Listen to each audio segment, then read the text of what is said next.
We didn't have many Fantastic Force reviews around these parts, do we? This is Fantastic Force, issue 475, more commonly known as Fantastic Force, issue 46. I have the first part of this story. It was in an annual. It has Galactus Man's skull on the cover. But I have been looking for it for well over a year, and I cannot find it. So this is part 2 of this. Well, the annual is more like a prologue. This is an underwhelming story by Jeph Nobles, despite a lot of okay build-up. This run wasn't very long, and it was sandwiched between Christopher Clairvoyant's tiresome run and Martin Quaid's overrated run, so almost anything is good.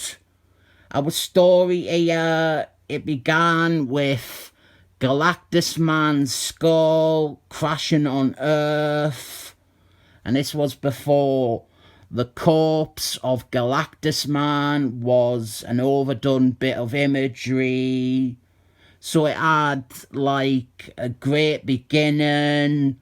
There is this bad guy called Abraxas who gangs around the multiverse killing different versions of Galactus Man. But after this issue, the story circles the drain and whimpers to a close.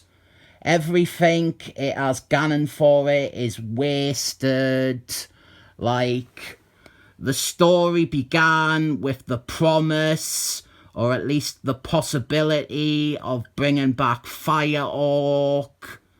Fire Orc had been dead since the early 90s. Ron Marsgirl was again guilty of eating from Gail Simon's fridge or whatever. And this seemed to be bringing her back. And it did bring her back, but by the end of the story, her return is undone. Here we do some relationship drama between Hugh Monfire and his current girlfriend, Seagirl, because now his ex-girlfriend, Fire Orc, is back. But the worst thing is we have this shit character, Valeria Fantasticals. In the 80s, Mr. Fantasticals and Invisible Wife, their second baby died in childbirth. Christopher Clairvoyant, he decided to introduce a version of their daughter who survived.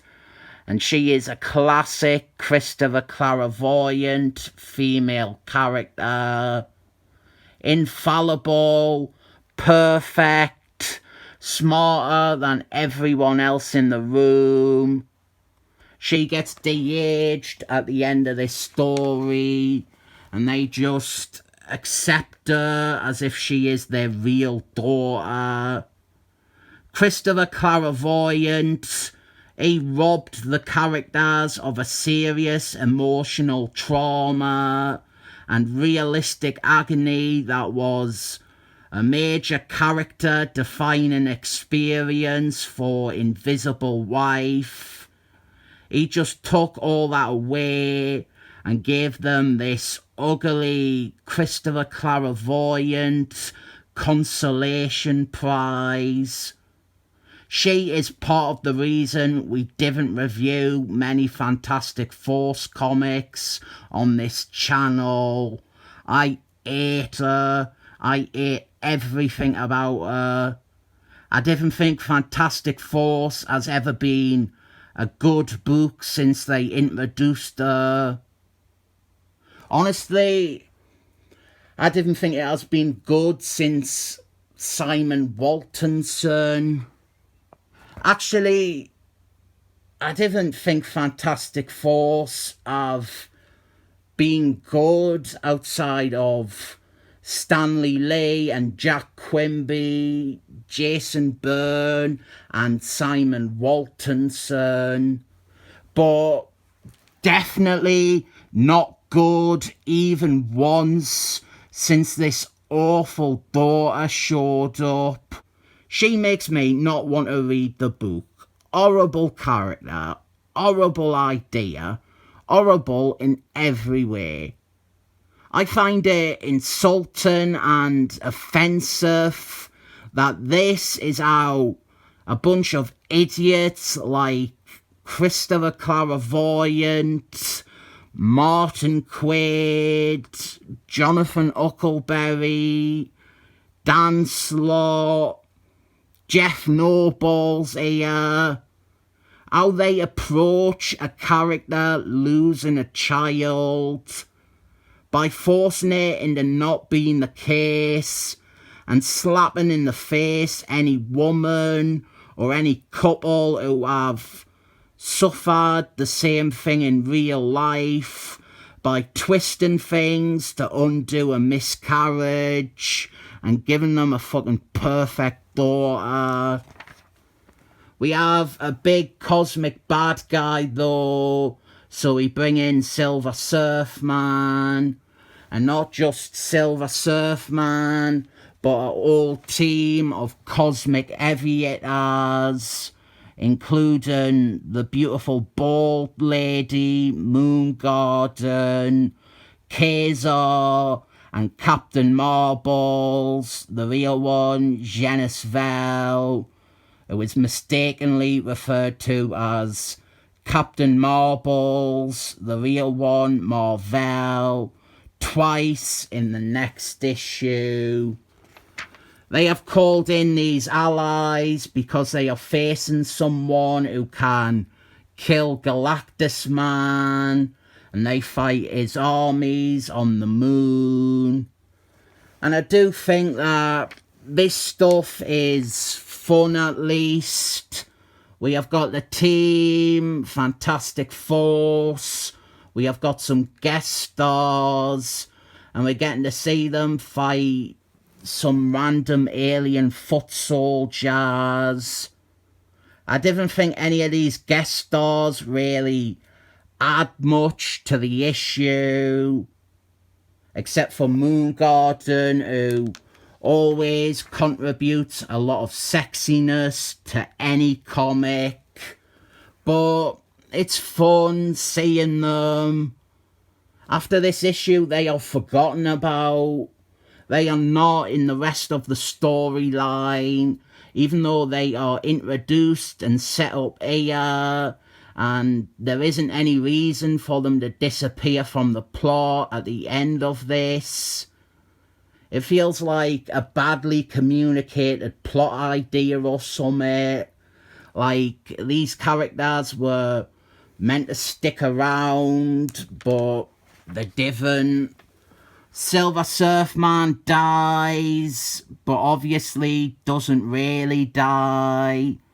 But he dies, and that is meant to show us how much power the bad guy possesses, since a dead Galactus Man wasn't display enough. And this is him, our adversary, Abraxas. He has been set up fairly well. He is just your standard boilerplate cosmic powers character. He has unfathomable power, but he can be humbled and brought low by clever superheroes. His eventual defeat is lackluster, and everything he does after this issue pales in comparison to the baddie they established in this and the annual. And after this story arc, he never appears again. It turns out human fire is the key to all this. He is also wearing a special suit because his fire powers are out of control. So he is wearing this golden armor that regulates his energies. That is another plot though. The reason he is important here is because he possesses buried knowledge about the ultimate Nelly Furtado. And Moon Garden, she tries to dig it out of his mind. And there is a cute and sexy bit with Moon Garden being unethical and mind rapey. More of that, please. And here is Abraxas, the villain, laughing on the moon. This isn't a bad issue. It is only lessened by the ones that follow it, which minimise and bungle this story. Valeria Fantasticals is in it, and she ends up being in the story a lot. And she is one of those things that make me give up reading a book. So I cannot give this issue more than a 7 thumbs up.